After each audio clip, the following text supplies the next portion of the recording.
Good deal, folks. Well, welcome back to Relationships 101. Where did the time go? That's the title of the class. Not effective. Effective communication was last week. If you are first time tonight, make sure you grab the curriculum from last week. If you'd like that, it's on the table out there. And we can get you access to the slides as well as to the class. We're recording. Now tonight we're not mic'd up through the congregation for video, so if you have a question, I'll be repeating your question for the sake of the folks that are watching online. All right? In case you wonder why I'm repeating everything you're saying. All right. We all good? And I think that we have the air conditioner ready to kick on if it warms up, but it feels pretty good in here to me right now. All right. We got anybody else coming in? Okay. We're going to go ahead and pray and get started. Father, thank you for your grace. Thank you for a beautiful day today. Thank you for this group of people who have come to study your word and understand biblical principles on time management. I pray, Father, that you would bless our time and that you would be glorified. Lord, I believe that you desire that we would live purposefully and deliberately. And I pray, Father, that we would seek to do all things for your glory. In Jesus' name, amen. All right. Well, did anyone learn something about themselves relative to how they manage their time or spend their time from this past week? Did anyone keep a schedule or look at the time black holes? Anyone learn anything about themselves? Well, I know she did. You want to share anything? That I spend a lot of time on getting ready in the morning. A lot of time getting ready. Well, hey, beauty takes time. That's what you call it. Okay. How many of you, even if you didn't do your homework, and you don't, this is not a pressure on homework, again, I'm just giving you some tools, and if you feel like this is a need for you, you've got it at your disposal. But how many of you think that you've got some time black holes? What do you think yours are? Phone time. Phone time. Okay. Mostly on like social media? No. Okay. Podcasting. Oh, podcasting. Well, that's not necessarily not necessarily a waste of time or a time black hole if you're improving yourself, right? And this past week's been tournament games. Oh, okay. Okay. All right. Okay. All right. All right. Well, good deal. Anybody else? What are some time black holes? Alicia. Totally cleaning. I find myself doing more cleaning than I need to be. Cleaning. Oh, my house. Okay. All right. A clean freak. Well, yeah, and then I clean for other people too on top of Nice. So it's like, That's not a bad thing. All right. Anybody else? Time black holes? Diego. The inability to say no. All right, we're going to talk about that a little bit today. Oh, sure. Yep. Very good. Yeah, Jessica. Bedtime takes a very long time with 4 children. Bedtime takes yes. Yeah. 2 hours. Yeah, I can resonate with that. I will tell you this, that in just a short order, it will get easier. Now we just say, get ready for bed. And then we tuck them in bed, pray with them, and it's over. And it's an amazing thing. I remember those nights. I remember starting at 6:30 with bath time, and then it's 8:30, 9 o'clock before we're done. And you're like, whoa, where did the time go? All right. Pastor? Yes, ma'am. Wasn't that well-invested time, though? Oh, undeniably. Undeniably. Well, ask my kids. Was it well invested time? Yes. All right. All right, well, let's look here. This is kind of the theme verse for this class.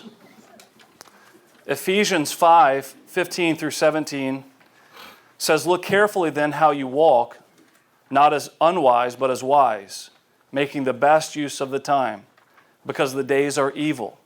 Therefore do not be foolish, but understand what the will of the Lord is." So like I said earlier, I believe that the Lord would have us live purposefully and deliberately, as opposed to apathetically and haphazardly, which seems to be the alternative to a disciplined, deliberate life. If you're not deliberate, if you're not purposeful, if there's no structure, then it tends to be haphazard, chaotic. Anyone resonate with this? Right?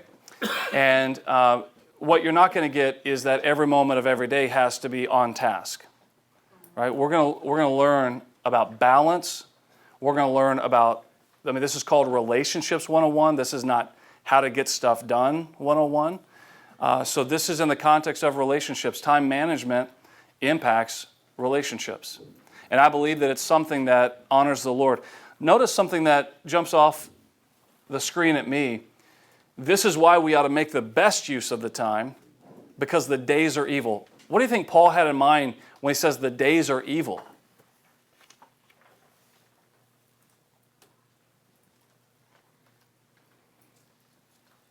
What? What? Idle hands. Idle hands, okay. If you're not intentional with your time, you'll waste your time on things that you're not supposed to be wasting. Okay, you'll waste your time on things that you regret. Yes, sir. All the prosecution happening back then during the church. Okay, so there was persecution, and so the times, we're living in an evil age. Okay, no doubt about that. Well, I think it's just what are our thoughts consumed with? Okay, So the best use of our time, if we're spending our time, the pull towards evil and temptation is great. pull towards evil and temptation is great, And if we're making poor use of our time, right? then we're going to get sucked into getting pulled towards. Sure. Yeah. Okay, how many of you ever thought, man, this is the longest day. This day is never going to end. And then you look back and you think, where did these last 5 years go? The days are long and the years are short. And we get lulled into thinking we have so much time to do the things that we want to do, and it will just happen. The things that need to get done will just sort of happen because these days are long. But then you look back and you go, man, my kids are already 16, 14, 12, and 10. What happened here? If I wasn't deliberate in these long days, well, then I would have missed it, right? The good news is that you can redeem it. No matter where you are in life, you can redeem it. You can say, from here on out, things can be different in my life and in my family. The other thing, Brian, that I was thinking of when I think of that is, my calendar is not full from 5 a.m. to 7 a.m. and from 9 a.m. to 11 a.m. or 9 p.m. to 11 p.m. It's not full? Okay. It's not, so what I'm saying is those are the best times of my day Yeah. to prepare and end my day. Okay, well, sure. Prepare my day Okay, right. early. Absolutely. Yeah, we'll talk about calendaring. We'll talk about prioritizing. All right. Okay, so the question is, how do you make the best use of the time? If there's a best use of time, then there's also like a good use of time and a bad use of time. But Paul encourages us to make the best use of time. So that, good, better, best. Yes, sir? Stay away from your friends. Stay away from your friends. All right, probably not great advice, but you want to elaborate? Well, they can get you in trouble and detour what you had already planned out to do. Okay, all right, so they can be distractions. We'll talk about distractions in a little bit, but I would argue that friends they could also encourage. Yeah, we call it fellowship. All right, but I get it. But to your point, yes, friends can distract us from doing things that we know we need to do. Yep. Discerning what friends to spend time with and what friends. That's discernment right there. Yeah. All right. So I would argue that the way that we make the best use of time is time management. Time management is a system of getting things done as efficiently and productively as possible, maximizing what you prioritize. What time management is not is hustle culture. You're not going to hear me say that if you're not working from 5 a.m. until 11 p.m., you're not making the best use of time. Time management is a system for getting things done as efficiently and productively as possible to maximize what you prioritize. So your priorities and my priorities are going to be different. Your calling, your lot in life, your position, your place, your responsibilities, they're going to be very different than mine. What I prioritize, not necessarily what you're going to prioritize. But time management is going to help you get your stuff done so that the things that you prioritize get your attention. I would advocate that Jesus wants us to prioritize His kingdom in our lives. Jesus said, "But seek first the kingdom of God and His righteousness, and all these things will be added to you." The context is, don't worry about what you're going to wear, what you're going to eat, the basic necessities of life. Don't fret over these things. Don't allow these things to consume you. And think about how much of our life, in terms of what we do and how we use our time, is a response to things that consume us and anxieties. Jesus wants us to live a prioritized life. And He wants us to prioritize the kingdom first. And then when we live prioritized lives, what we can count on is that the Lord gives us the things that we need. He uses the things that are right priorities. It's right to work. It's right to stay home. It's right to invest in family. It's right to relax. These are things that you're going to find scripturally that we're called to do. We'll talk about some of these today. When you prioritize the kingdom first and live according to biblical principles, which we'll talk about 6 biblical principles, then you can count on the Lord supplying the things that you need. Amen? I'm sure that some of you have experienced that firsthand. Our priorities should be His priorities. Now, I might call these priorities core values. Core values. Have any of you thought, the church has core values, and we have them on our website, and we have them on the bulletin, and they're on photos in the office. The church has core values, but have you ever considered your own personal core values? The things that drive you, the things that fuel you. Essentially, your why for living. What would you say would be a core value? Someone give me a core value of theirs. Integrity. Authentic. Honesty. Kindness. Patience. Sounds like the fruits of the Spirit. Fruits of the Spirit, okay. Okay. I recently bought a planner back in January called the Productive Pastor Planner.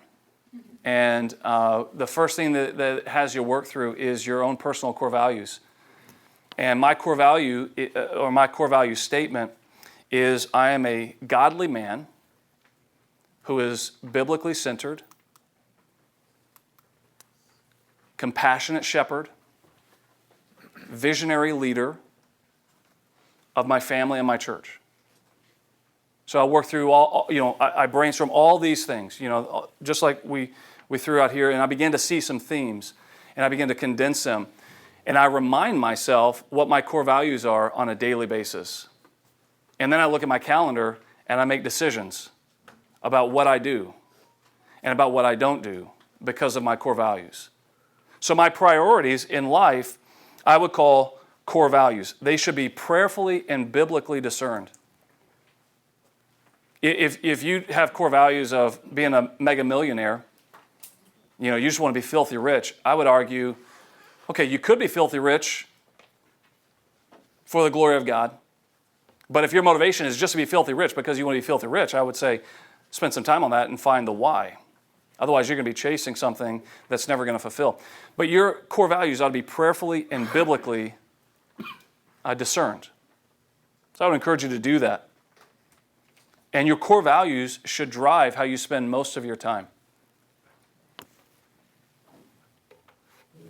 As believers, we're called to organize our lives according to the will of God, seeking to bring glory to Him in all that we do. How many of you love to organize? Oh, we got some enthusiastic organizers. Wow. All right. Give me some keys to organization. Kylie, I saw your hand first. What's a key to organization? Sorting, Sorting. yeah. Okay. Putting things in certain order. you know. Okay. I'll tell my daughter, pick up all the pencils on your floor first. Yep. Then pick up your clothes, like Yep. one step at a time. Excellent. Very good. Right here. Always keep it the same. Always keep it the same. That's great. Okay. Yes. Peace and like be calm. Okay. Peace and be calm. Okay. All right. Anybody else?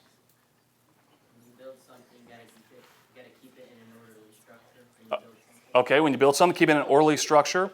Okay. When it comes to time management, here's a truth. If you don't tell your time where to go, your time will tell you where to go. You need to organize your day. If you want to manage your time, and again, folks, none of this is rocket science. None of this is groundbreaking. I'm not copywriting or trademarking any of these thoughts or ideas. These are simple tools that if you will begin to use them, you'll get more advanced. You know, the more you say, okay, this organizing is really working. Let me get even more advanced. But if you don't tell your time where to go, it will tell you where to go. Ephesians 5:17 says, therefore do not be foolish, but understand what the will of the Lord is. And 1 Corinthians 10:31, so whether you eat or drink or whatever you do, do all to the glory of God. The reality is that there is no area of our life that ought to be off limits. Your recreation, your evenings, your social media habits, what time you wake up, what time you go to bed, all of these things ought to be under the purview of the Lord Jesus Christ. So many of us are chasing that mega life decision. Lord, show us your will. These major life-changing decisions, we're saying, God, show us your will. And he's saying, I just want you to walk with me every single day. I want you to trust me in the small things. I want you to organize your life according to my will. I want you to live by biblical principles. I want you to come to me on a daily basis. I want to walk with you. In essence, whenever we only go to God for those big things, we're treating him kind of like a genie in a bottle or like a fortune teller. We really want him to tell us the future. And what he wants us to do is trust the one who holds the future. He wants us to submit our morning routine. He wants us to submit our commute to work. He wants us to submit how we spend the hours that we spend at work or at home, our evenings, the things we say yes to, and Diego, the things that we say no to.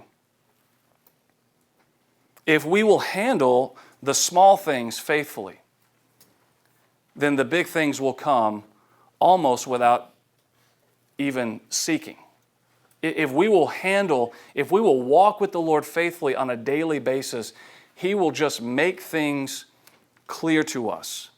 But so many of us are saying, God, I want you to show me the future. I want to know what you want for my life. When his will for you, I mean, Paul says that you flee from sexual immorality. I mean, he said that's the will of the Lord.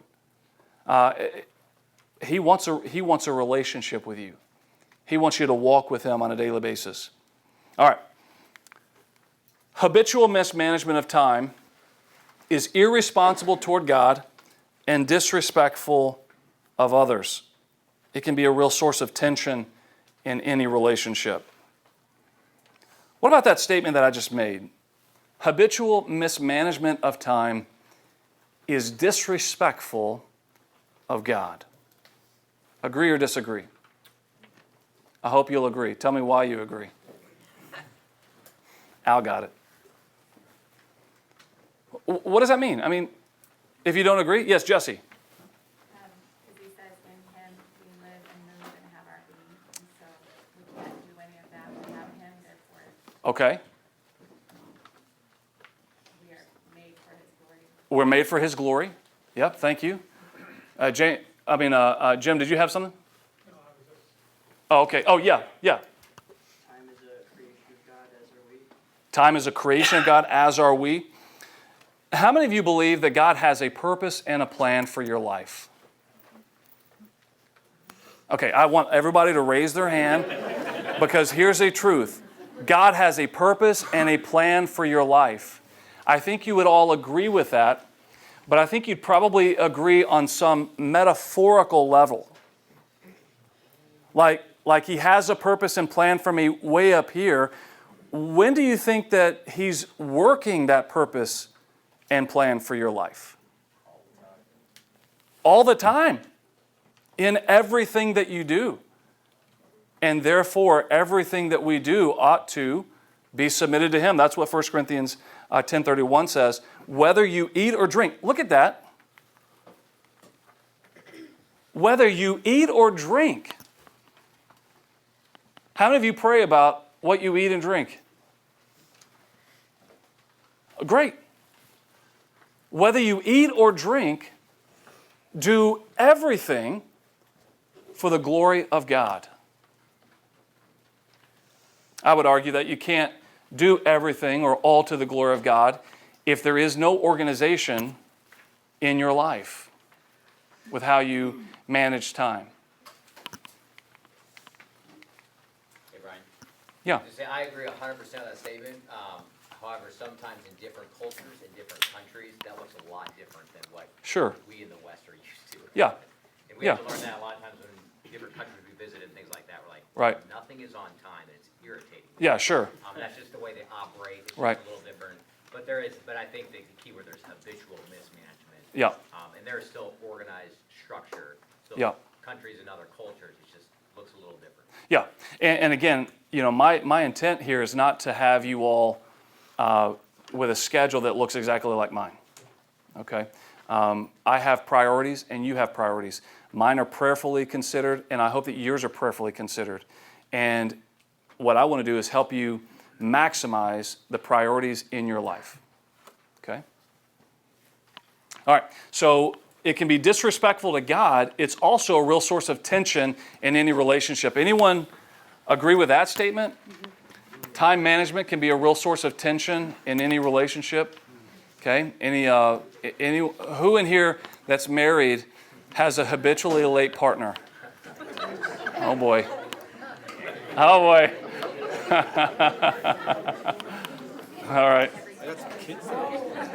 Yeah, parents, how many of your kids are you like having to get them, like shoo them out the door to get on time? All right. Well, it's one thing to laugh.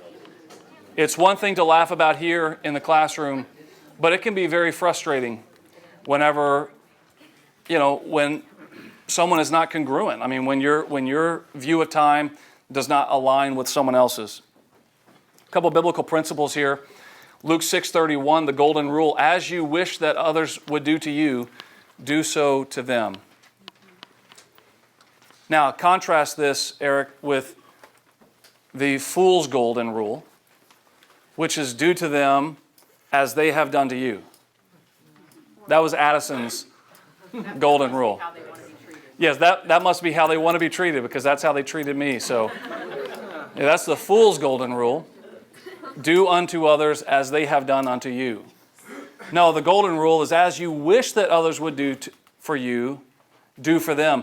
And then Philippians chapter 2, verse 3, Paul says, do nothing from selfish ambition or conceit, but in humility count others more significant than yourselves. Regardless of the relationship, people deserve to be treated with respect and courtesy. And by honoring their time, we honor them. How many of you have been on a date, or you've been waiting to meet up with friends, or something is, you're waiting to leave to something important that you don't want to be late for, and someone that you care about reveals that they were careless about that thing. I'm not saying there was an emergency, something that they couldn't prevent, but they were just thoughtless about it. They didn't try to make it on time. They didn't care that you were going to be late. How did that make you feel? Sad. What? Frustrated? Okay. Unimportant. Unimportant. Okay. This thing that mattered to you did not matter to someone else. Okay, so I would argue that how we manage our time affects our relationships, and we can honor people by honoring their time. You ever show up late to a meeting with your boss? How many times? Right? Right. Right. So we understand, and I want you to see this. Many men would say, I would never be late for a meeting with my boss. But their wife expects them home at 5:30 for dinner and habitually show up at 5:45 without any explanation. What signal does that send? Not important. It's a dishonoring. How do these 6 biblical mandates that we've just covered, how should they cause us to think about time? What were the 6 mandates? Ephesians chapter 5. They're on your paper. Make the best use of time.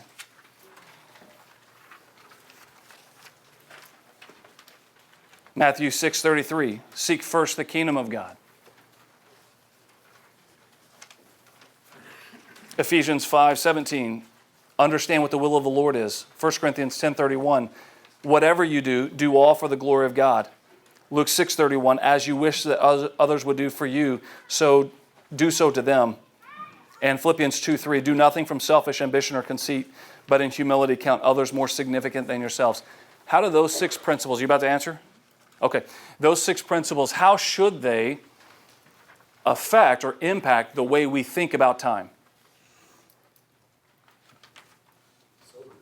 What? Soberly. Okay. That may be a bit rigid or harsh. I mean, I guess I'm just trying to say in a way that honors Okay. God and all those around us. Okay, sure. Okay. Selflessly. Okay.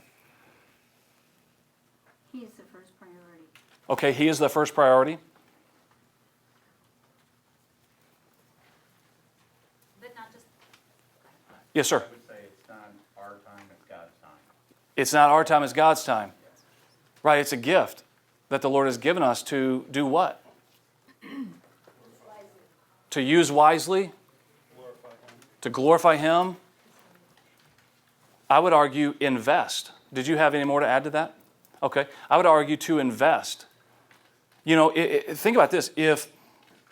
Do you believe that it would honor the Lord and be effective if you thought about your physical resources the way you think about your time? If you were to use your physical resources the way that you use your time, would that be a smart investment in the kingdom? If you can't answer yes, then I would advocate, let's learn something about time management. Because time is a gift that the Lord wants you to invest in eternity, because the days are evil. Think about this. You know, at most, you're going to live 100 years. If you're super healthy and fortunate, 106, right? But the Bible says you got 80 years, and that's probably about average. And then eternity hinges upon how you invested those 80 years. Do you think about your eternity and how the Lord is going to look at what you have done with what you have and say, you've been faithful with little, let me give you much? Do you consider your life as a resource that He's given to you to invest in His kingdom? I hope so. And if you haven't, boy, I hope you start thinking about that tonight. 2 things that I want to leave here. No, not leave. We're just getting into it. 2 tools for time management that I want to give to you tonight. The power model of time management and backwards planning. The power model of time management and backwards planning. Any of you been through a time management course and recognize either of these? Yes, Aaron? The backwards planning? I'm sure you do as a project manager. Mm-hmm. You use it frequently? Every day? Almost every day. Yep. Okay. Mikhail? Backwards planning? Okay. That's military. Yep. Anybody else? All right, well, good. Let's learn something. Power model of time management. Prioritize. What are the most important things for me to do today, this week, this month? Which are good and which are excellent. And I think because probably you think, as a retired lieutenant colonel, that I'm all about work, I added rest, play, and recreation are important as well. What? Organized fun. Organized fun. I really do like to rest and play. Okay? When we think about priorities, we go back to those core values. What matters most to you? I mean, listen, dads, how many of you can resonate with this? You have so much time. And your family, oh, thank you. Yes, Philip. Your family needs you. Your family wants you present. And your family needs you to be gone. Because they rely upon you for sustenance, for provision. Even if you have a dual income. Right, dads? There's a priority. We must be away in order to sustain the life of our family, and yet we're torn by that. There's a tension. And if we don't prioritize the provision of our family, and we're lazy, the Bible says that we're worse than non-believers. And if we don't prioritize our families, and we're workaholics, then we're absent and neglectful. Anybody live in that tension?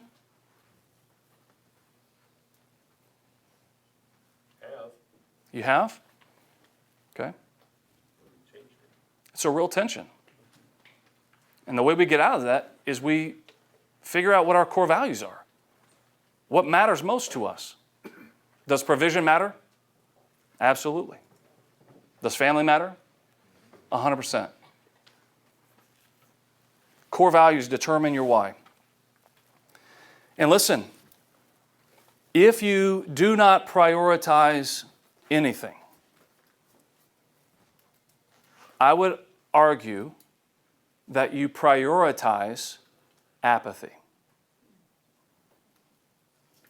If you do not prioritize anything, you prioritize laziness.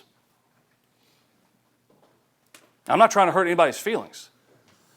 I'm just saying, if you go through life and you refuse to think through these things, you are doing that because you don't want to work and do the hard things. It takes effort. What I'm describing for you is a discipline. It is not easy. It's not automatic.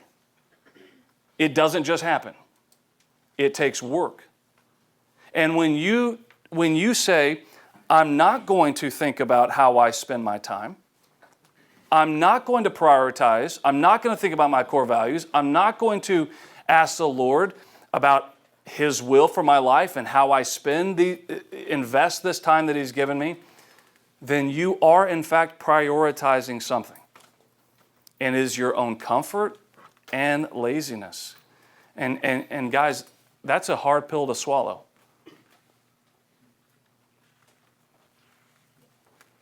I believe that the Lord wants us to prioritize our lives. Here's the alternative. You do only what you must or you feel like. You do the minimum that you must do, and only the things that you feel like. That is a very selfish life. That is not a God-centered, God-oriented, kingdom-focused mindset. I only do the things that either I have to do by force or the things that I want to do. Any thoughts on that? We have to watch the Hallmark movies. Do you have to watch them Hallmark movies? Depends on if your core value is a compassionate, sympathetic, empathetic husband whose wife loves to watch the Hallmark movies. He loves to take a nap. And yes. All right. We're a little bit behind here. Actually, we're right on time. Organize. You think I backwards planned my notes? I did indeed. Organize. What are your, so there are people in this room who love time management. What's your favorites? Laura? As far as what? Favorite tools, favorite way to organize? Your calendar, okay? Kelly, you got a calendar, don't you? And who can write on that calendar? Only you. That's right. Who else? Who else has some? Yes, ma'am, Jessica. A daily to-do list. A daily to-do list. Okay. Brian likes Emma. A planner. A planner. Okay. He likes to tease me for my to-do list. Your to-do list. Because it's on paper. I like it. Now listen, how many of you, we'll talk about this, but how many of you have created a to-do list, and at the top of the to-do list, you write something you've already done? Raise your hand. Raise your hand. You guys are winning at life. Scientifically, you got it right. Here's why. When you physically check something off of a list, it releases endorphins. It creates a sense of accomplishment. And what does a sense of accomplishment do? Inspire, motivate. More accomplishment, more motivation. How many of you have sat around your home? This is me sometimes. I mean, I do like to rest, but there are days where I end my day, and Kelly knows this, I'll end my day on a Saturday having done nothing. And you think I would be full of energy and content and happy because I've rested and I've watched March Madness. Many times I feel drained because my body is not filled with endorphins from that day. Now, again, that's not to say that you have to achieve. I'm just saying that your body releases endorphins when you check things off of a list. So I would encourage you, one very simple way for you to begin managing your time is to start making lists. It's like the Dave Ramsey debt snowball. Any of you familiar with that? Who's used the Dave Ramsey debt snowball? Okay, awesome. Todd, talk about it. What is the Dave Ramsey debt snowball? You pay off your smallest balances first and build up to the biggest balance. Okay, and why do we pay off the smallest balance first? Because you've achieved. Because you've achieved. Because it's a goal that's met. How many of you have ever heard the term or the phrase, one good turn deserves another? Mm-hmm. One good decision, one healthy decision, one right decision evokes, motivates, inspires you to make another one. Right? So with a snowball, just like with a to-do list, you're saying, I'm purposeful, I'm deliberate, I'm doing something that needs to be done, and my body is thanking me for it by releasing endorphins. Those are the feel-good hormones. Jesse. Lists kind of stress me out, so I have found that Post-it notes are good, and then I can prioritize. Post-it notes. I put them on the wall. Okay. And take it off and throw it away. Nice. I can move it around. Yes. That might be helpful. That's great. So moving around Post-it notes and organizing them on your wall. Okay. Let's talk about time blocking. How many of you know what time blocking is? Okay, why don't you describe time blocking? It's like, okay, from such and such time to such and such time, I'm gonna sleep. Okay, yep. And ready time is, I'm gonna eat breakfast at this time. Okay, sure. Ready at this time. Okay. Or at work, you might have, okay, I have this project due, but I have to start here, so from here to here, I'm gonna work on this project. Right. From this time to this time, I'm gonna work on project 2. Okay, or yeah. like with homework or Sure. whatever. So it's putting time on your schedule. I'm going to focus on this task at this time. What does that do for you to manage your time? It's focused effort. How much more time does multitasking take? Well, it is a fallacy. What? Yes, you're right, Mikhail. Multitasking takes 5 times as long to complete a task. Is that for male or female? That's a fallacy. She asked, is it for male or females?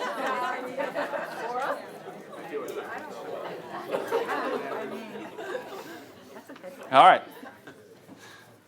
When you focus your attention, when you can say, I am going to work on this project for these 2 hours or 4 hours or 8 hours or however long you can do it, and you might have to take mental breaks, but when you focus and time block, you will be more efficient at that task than if you start it, get distracted, work on something else, come back to this. And let's be honest, that's probably most of our experience, is it not? It's very disciplined, it's very difficult to be focused on tasks. So organizing, I'm sorry? What about like when women are making dinner, watching children, and having a conversation all at the same time? It's all still getting done. Sure. Sure. Love your face. Yes.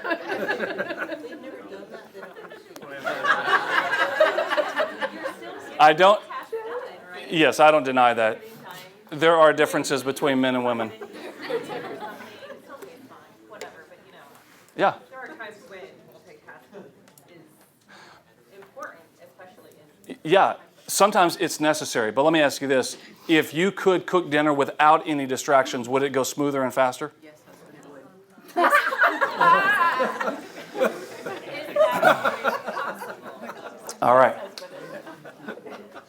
There are times where you cannot focus. There are times where you must multitask. But if we're talking about tools to organize our day and organize our time, focusing makes it more efficient. Right? Okay. Work at eliminating or minimizing distractions. Who was talking about distractions? Diego, you were talking about not being able to say no. Sir, you were talking about friends and how they can distract you. Talk about your phone and playoffs, you know, March Madness and stuff. What are some other distractions? Kids are a major distraction, but they're also a major investment, right? Let's keep that in check. Huh? Parents can be a distraction. Do your chores. Yep. Other tasks. Okay. Different priorities. Okay. Jobs. Okay. Pets. Okay. Yep. All these things. All right. So how do we work? And this is an active verb.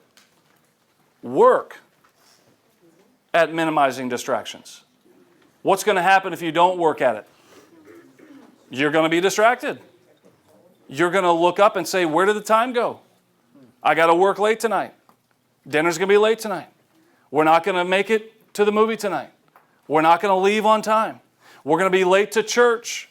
We're going to be late to church. No, never. Never. Work at minimizing distractions. How do we minimize distractions? Yes, ma'am. Create habits, good habits. Good habits such as?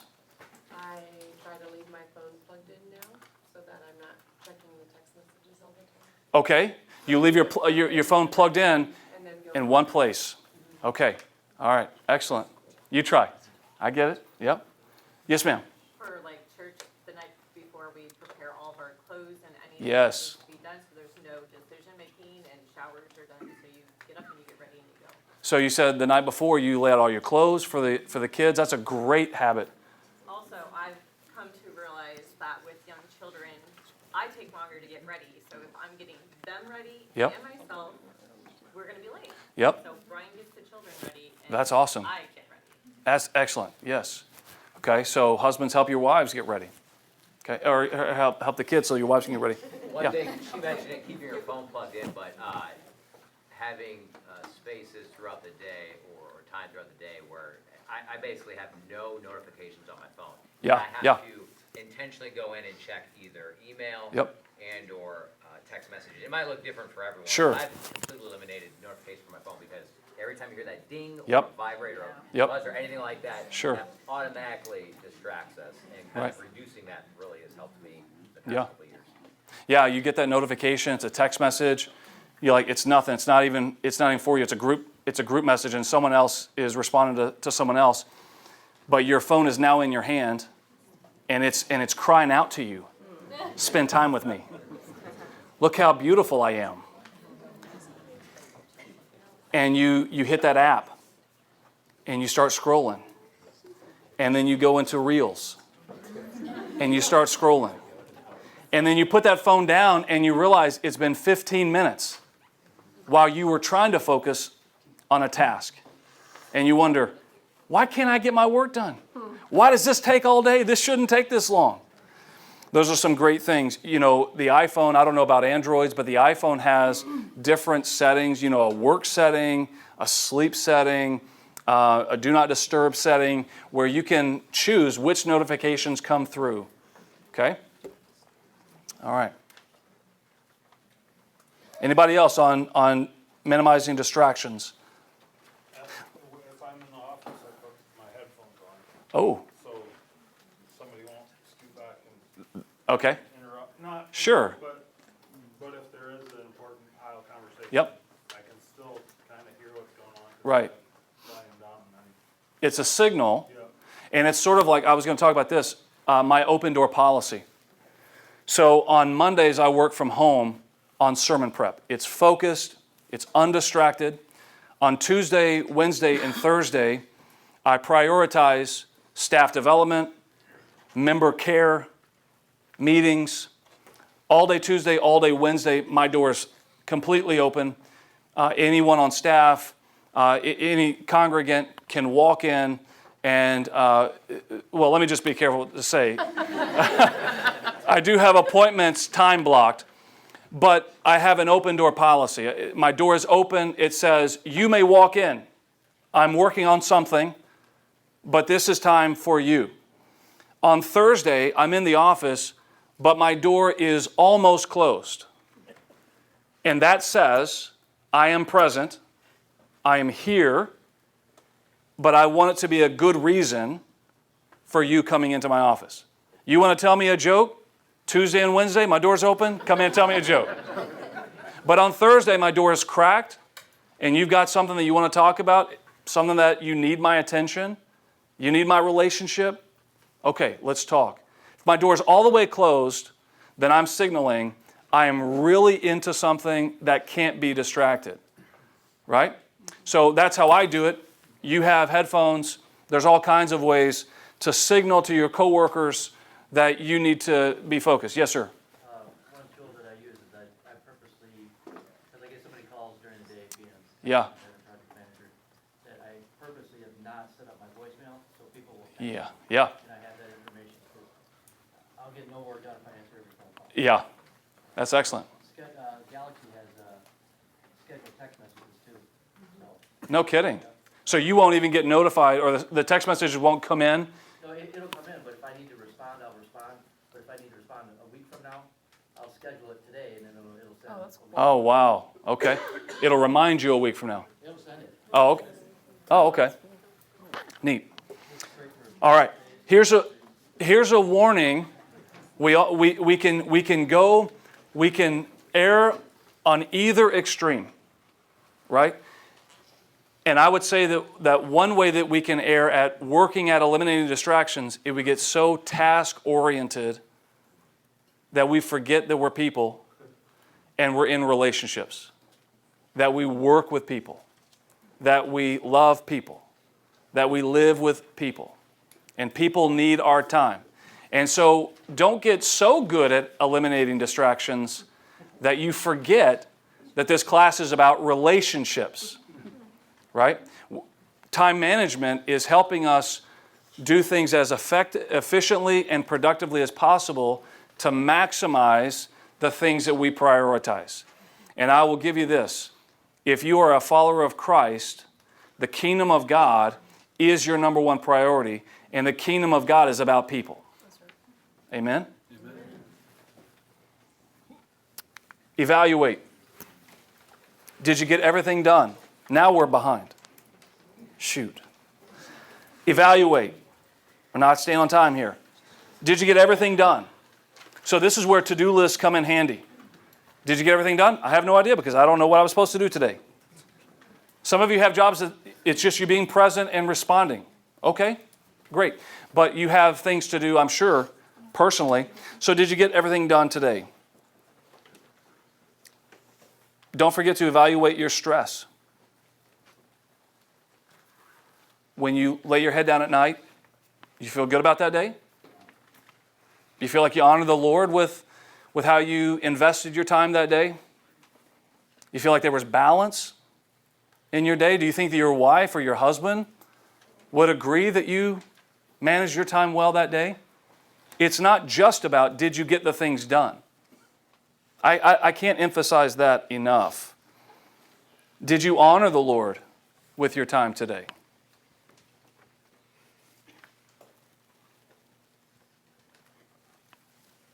Rethink. Where did you excel in time management? Where could you have done better? And what will you keep and what will you change? So I think it's healthy to do a daily, weekly, monthly, annual evaluation or rethink. Most people overestimate what they can do in a single day and underestimate what they can do in a year. Most people cram so much stuff, it's so unrealistic into their day, and they go to bed frustrated because they have this turn off. We good? Check. Check. Wow. Have y'all been hearing me at all? Are y'all? All right. I've got a loud voice. So I like to do a daily, weekly, my productive pastor planner. I think that I'm out of range is what the deal is. Yeah. So my productive pastor planner, I just did it for the month of March because it's close to the end of March. I evaluated my month. I looked at the things that I prioritized. I evaluated the habits that I prioritize, and I gave myself a grade. Katie, you like grades? Yeah. I'm guessing you got an A. I got a B. I got a 4 out of 5. I didn't do some of the things that I wanted to do. I wasn't as consistent with reading. I wasn't as consistent reading books or memorizing scripture. I'll get better next month. It's not about works, right? I'm saved. I mean, child of the King, right? So it's not about beat myself up. It's, okay, be honest. Do better next month. Okay, evaluate. This is where your use of time should align with your core values. So the things that I'm evaluating myself are things that are related to my core value statement. A godly man. Am I watchful each day? Am I asking the Lord to show me my sin on a daily basis? Memorizing scripture. I'm a biblically centered man. Am I memorizing scripture? I'm a compassionate shepherd. Am I doing member care check-ins throughout the week and staff check-ins? Am I checking in with my wife and my kids throughout the week? Visionary leader. Am I making changes that matter? Those are the questions that I am asking myself as I evaluate my month. The things that matter to me, those are the things that get my attention. I'm not asking myself, did I do certain tasks? How much stuff did I do? The things that matter, the things that align with my core values, I'm asking myself, did I prioritize those things? And how well did I do those? Yeah, Troy. So what does visionary leader look like for you regarding your family? A visionary leader for me and my family. Okay. Well, my vision for my family is that my children leave my home faithful followers of Christ. They go into the NBA, awesome. If they go into the trades, awesome. If they marry someone, stay-at-home mom, awesome. My vision for my kids is that they leave my house godly, faithful adults. So what does that look like? For me, right now, investing in them, family worship, having meaningful conversations with my kids. I'm raising adults. I'm not raising kids. I'm raising adults. I'm looking at my kids, and every day they're a day older, a day wiser, a day more mature, a day more responsible, and I'm giving them responsibilities. I'm extending that leash because I'm not trying to keep a tight leash until the day that they leave my house and say good luck. Right? So I'm trusting them and I'm pulling them back in and we're having conversations. My vision for my family is that they leave my house faithful followers of Christ. Yeah. All right. Any thoughts on the power model before we go to backwards planning? How many of you are overwhelmed? Don't be overwhelmed. Just find one thing. Can you make a to-do list?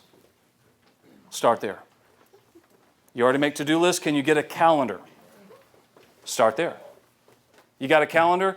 Can you get a planner that causes you to think through core values? Start there. You have all these tools, and I'm at your disposal, happy to give one-on-one mentorship, advice, coaching. What? Tuesdays and Wednesdays. You got it. All right. All right, let's talk about backwards planning. It's simple and yet incredibly effective. 7 steps. We began at the end. That's why it's called backwards planning. We began at the end. When do you have to be somewhere? Or when does something have to be done? This is the arrival time or the deadline. We all get that, right? We all have arrival times. We all have deadlines. Number 2, if traveling, how long will it take to get there? If you're not traveling, you skip to number 5.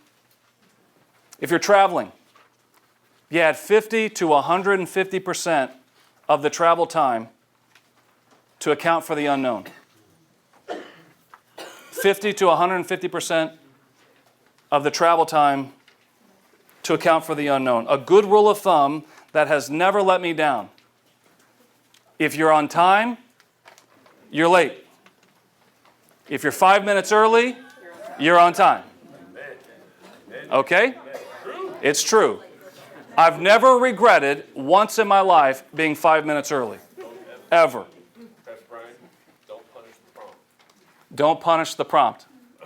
Okay, because you're saying the guys that show up early get tasked? Yep. Okay, well, that's never happened to me, but yes. All right.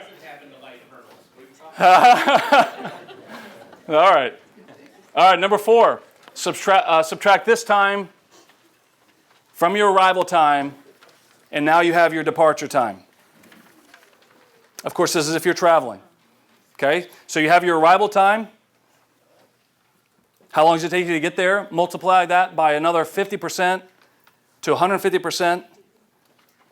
And now you have your departure time. But now, very few people can just pick up and go. There's tasks that need to be done. Write out the things that must be done before you leave. Or the work that needs to be done to complete the assignment. Write this stuff out. What does writing it out do for you? If I remember quick, there's 2 blanks on number 4. Yes. Go back to that. So on number 4, I printed this before I finalized it. The second part is irrelevant because this is about travel. Oh, okay. So you can just scratch that out. Okay? So now we're back to number 5 here. Whether it's travel or no travel, write out. What does writing it out cause you to do? Sorry? Remember. Okay? Sorry? Visualize. Help your family see what needs to be done. I think you'd like me to do that, Shay? What? I said like delegate. To delegate. That's right.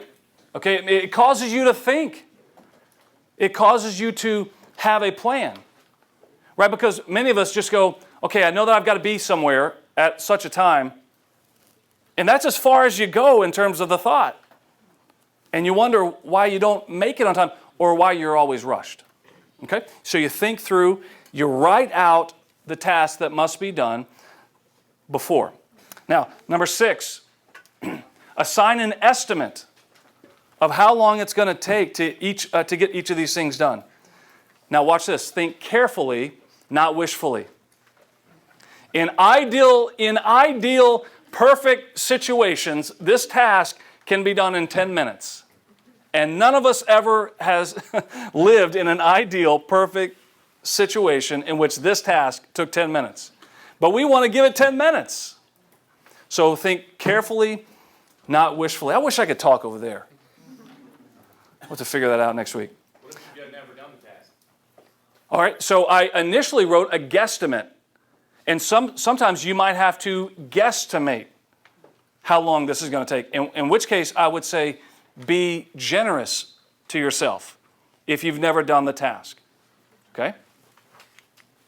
Number 7, subtract each amount of time from the departure time. Working your way backwards from what you will do last to what you will do first. And that's your go time. Now, here's what backwards planning does. When you have completed your backwards plan, you get to relax. You get to rest until it's go time. This is a simple process, but it's something that all the military members are familiar with because it's used to plan out incredibly complex operations. And yet, it's simple enough that Kelly and I use it for birthday parties. I use this on my day off to make sure that I can go to the gym, get the car washed, be back home, and ready for date night or kids' basketball game without having to feel like I'm running around with my head cut off. It's a simple process that once you begin to put it in place, you will literally begin to plan everything this way. Your mind will just go to this model, right, Kelly? I taught this to you when? Right after college, probably, right? And you planned my retirement party this way. You planned our trip to West Point for the reunion, right? Basically everything. I mean, when you go to co-op, you backwards plan. I backwards planned the time hacks for this class. I mean, it's a very simple process. I want to do 2 practical exercises, okay, as we wrap up. And the youth are going to stay with us for this. All right.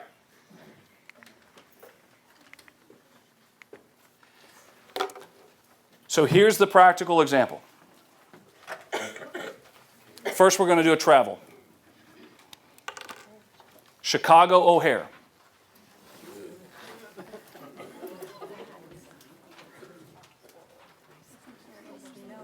Flight, 1 p.m. 1300 for you military type.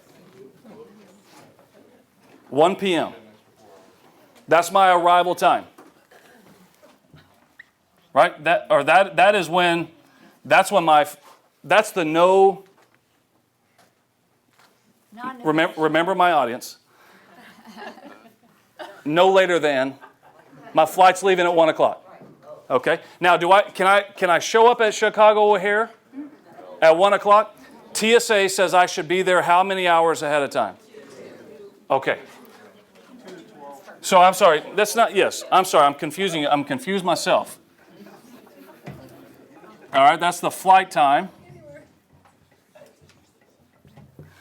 TSA says I have to be there how many hours ahead of time? 2. It's been 3, it's been 2, right? So I'm going to have to show up at 11 a.m.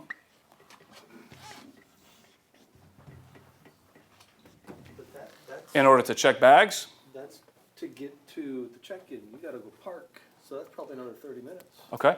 Well, I'm assuming that someone's dropping me off in this scenario. Okay.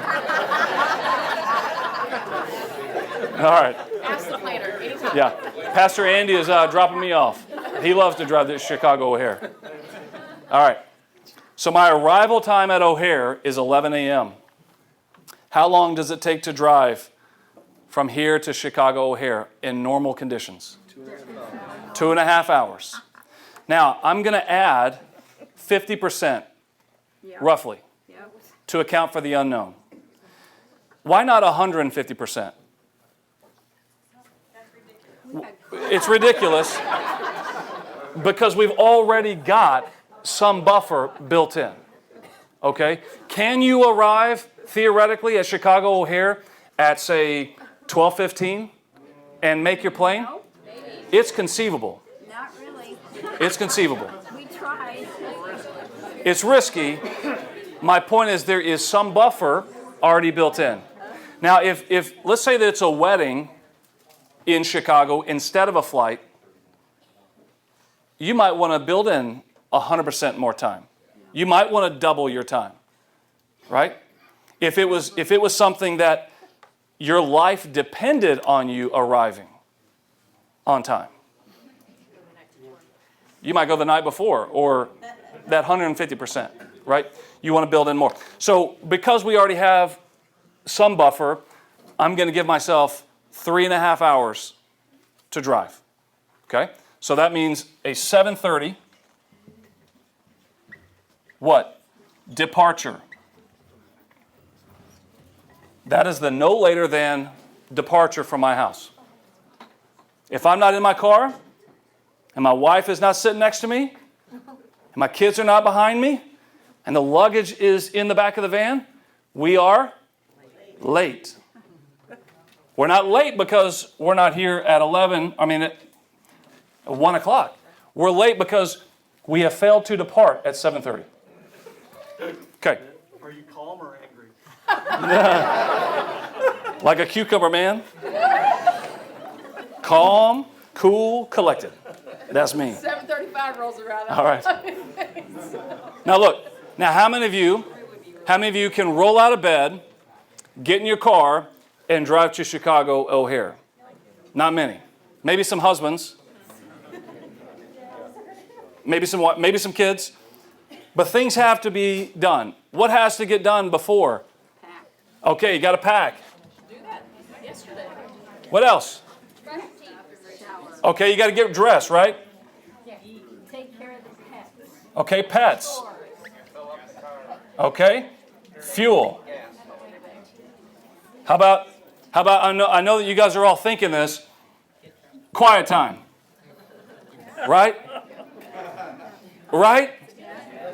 Lord, we're going to get into a metal flying bird and fly 400 miles per hour, and we are trusting that this is not the moment that you will cause physics to fail. But we don't have time to spend time in prayer. and go before the Lord, right? No. We're going to schedule that quiet time.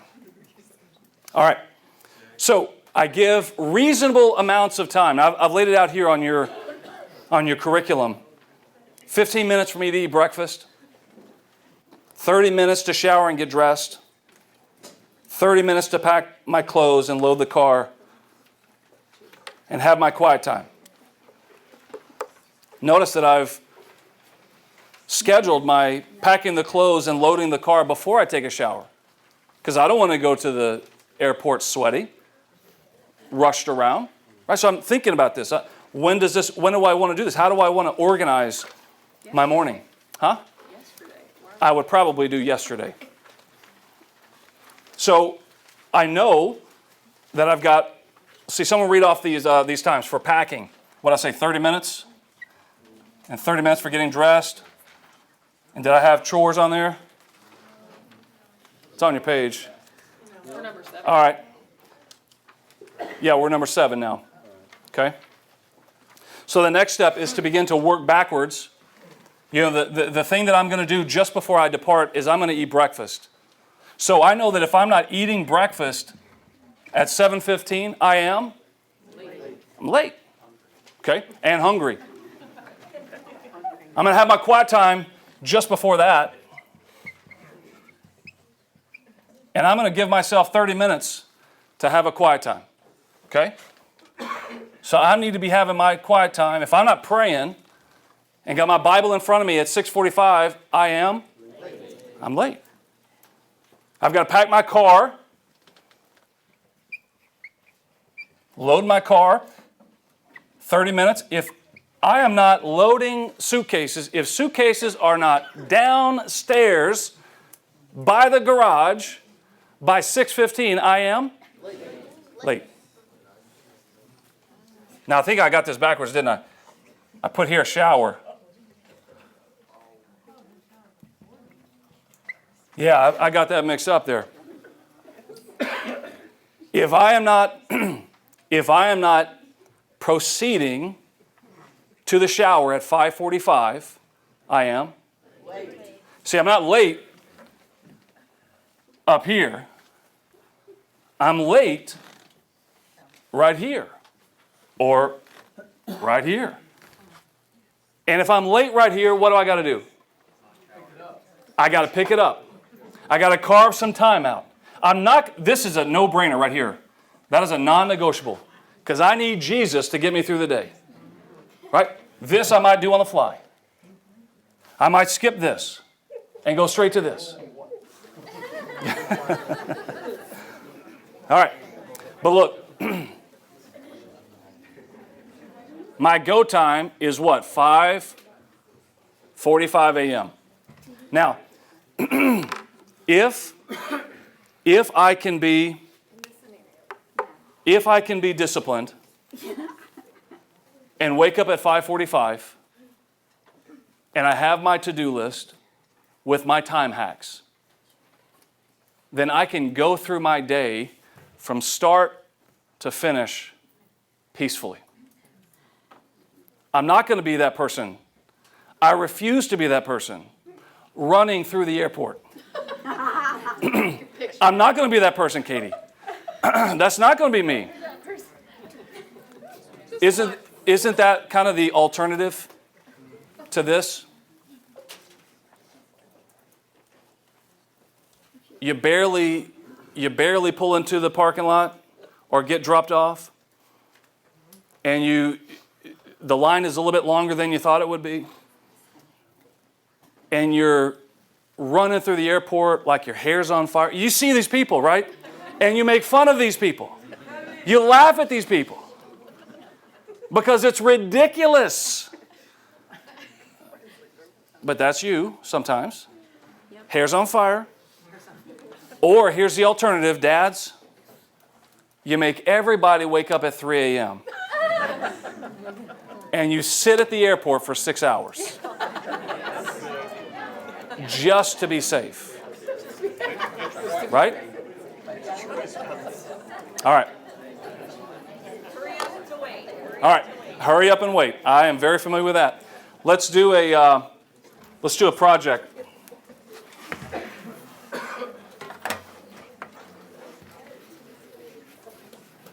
This one I don't think I'm going to be able to write up here. Let's do the project. All right. So I have a project, or I have an assignment. It's a major deal. The deadline is May 17th. There's no travel for this, so we skip to step 5. It's all work done here at the house, at work, whatever. No travel. Skip to step 5. I make a list of all the work that must be done prior to submission of this assignment. It's a research paper.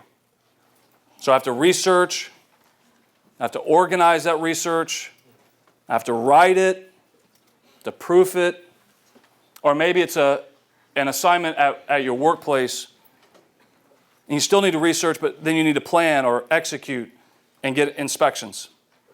Now, James, I'm assuming that I've done this before, so I'm familiar. I estimate that research is going to take me 10 hours. And organizing all that research, another 6 hours. And writing that paper is going to take me 10 hours. And editing and correcting will take an additional 4 hours. And so the minimum amount of time that I need to allot to this assignment is 30 hours. But I want to be safe, and I'm going to add 25%, about 10 hours, just to be safe. So I'm going to give myself 40 hours, or I give myself an additional 33 for a total of 40 hours. So I believe that this project is going to take me 40 hours. I can devote about 8 hours per week. Some people think, well, I need 40 hours to do this task. I'll just wait till the last week. And I'll put 40 hours into it. But that first line says I'm extremely busy. And I have several competing demands for my time. This is not the only thing that I have going. This is an additional task. So I assess that I can give 8 hours a week to this paper or project. Beginning with the end and planning backwards, I look at a calendar. And I begin to calendar my time, starting with the end, and work my way backwards. About 8 hours per week for 5 weeks. What's the last thing you do on a research paper? You proof and edit it. Right before you turn it in, you proof and edit. So I'm going to do that no later than what? The week of May 6th. It's due on May 17th. I'm going to give myself the week of May 13th with no task. Just flex. Just in case. May 6th, I'm going to start editing my paper. I'm going to write my paper in the weeks of April 22nd and April 29th. I'm going to organize my research April 15th, and I'm going to begin researching on April 10th. That's my go date, April 10th. So imagine you in this room, it is what, March 27th, and you have an assignment due, a project due, May 17th, and you've now backwards planned. And you know that your go date is April 8th. What does that mean that you can do today? Relax. Don't think about that date. Focus on your other tasks. Exactly right. But in other words, you're not burning the midnight oil worried about this task. Why? Because you have a plan. And not only have you said the week of May 6th, I'm going to edit, but you're going to time block during that week. Your other tasks are time blocked. You see your calendar. And you're going to say, these 4 hours, I'm going to proof and edit. And these 4 hours, I'm going to proof and edit. That's what I'm going to do during that time. That's why we call this a discipline. It does take discipline. When you see that time block come up on your calendar, you don't say, I'd rather be working on something else. No, you say, I'm going to do this task. This is what I did when I was a youth pastor, an Army reservist, and a full-time graduate student. I lived by my calendar. And the beauty of this is it released me from having to even give any mental energy whatsoever to this project until my calendar said, give this your mental effort. It didn't even cross my mind until my calendar said, do this. The alternative is that you carry this weight around and you feel like I don't have enough time to do this project along with all the other competing demands of my day. I don't have enough time. How much time does the busiest and most productive person have? The same amount of time as you do, right? The alternative is fretting, is constantly, how many of you feel like you go through your day and you have 100 different tasks pinging around, competing for mental energy? You think that's efficient or productive? You feel like a failure. You feel like a failure. Or you feel so disorganized that you can't organize very well. 100%. And I don't want any of you to feel like failures. You're not failures. You just need some tools. And you can do this. And you can be awesome, Casey. You are awesome. That's right, Randy Kate. Like I said, Kelly and I have we use this, I use this every week for sermon prep and to balance my calendar. I used it in the flow of this Bible study, and by the way, we're right on time. We use this for trips. I use this on my days off because I want to relax on my day off. And I know the things I want to get done, the things I prioritize on my day off. And I don't want to be running around stressing out on my day off. Backwards planning works. It's used by the military to plan complex operations, and you can use it to plan your 1-year-old's birthday party. Well, and it may seem like it's like a lot of planning, like, but it does give freedom. It does. It sounds cheesy, but Yeah. I mean, I do, and Katie's over here making fun of me, but I use this to run errands. Yeah. Like, I mean, like, when the kids have to be somewhere at a certain time, Sure. but I have things to go, I mean, like, I use it all the time. All the time. Always looking at Google Maps. How long does it take to get from this place to that place?